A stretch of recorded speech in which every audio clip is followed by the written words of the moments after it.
Hi friends, large cap ஸ்டாக்கில் அடுத்ததாக பார்க்குறது வந்து ஸ்டேட் பேங்க் ஆஃப் இந்தியா. இது வந்து leading bank in India. Current price வந்து 797 ரூபா இருக்குது. ரிட்டர்ன் ஆன் ஈக்விட்டி வந்து 17.3. ஸ்டாக்கோட பிஇ வந்து 9.75. டிவிடெண்ட் ஈல்டு வந்து 1.72. இது ஒரு ரிலையபிளான பேங்க்கு. இது வந்து ஒரு ஜனவரி பக்கம் 612 ரூபா இருந்தது வந்து அப்படியே கன்சிஸ்டண்ட்டாக ஏறி 272 ரூபா போயிட்டு நல்ல கரெக்ஷன் கொடுத்துருக்கு. இங்கேருந்து திரும்ப வந்து ஒரு 900 ரூபா 950 ரூபா பக்கம் போக வாய்ப்பு இருக்குது.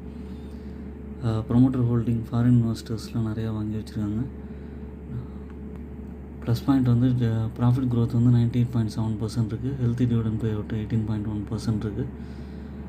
இது வந்து ரெவன்யூ வந்து 68 crores-லேருந்து 168,000 crores-லேருந்து 118,000 வரைக்கும் போயிருக்கு. ஓன் அனாலிசிஸ் கொண்டு கன்சிடர் பண்ணுங்கள். என்னோடய சேனலை சப்ஸ்கிரைப் பண்ணுங்கள். எல்லா வீடியோஸும்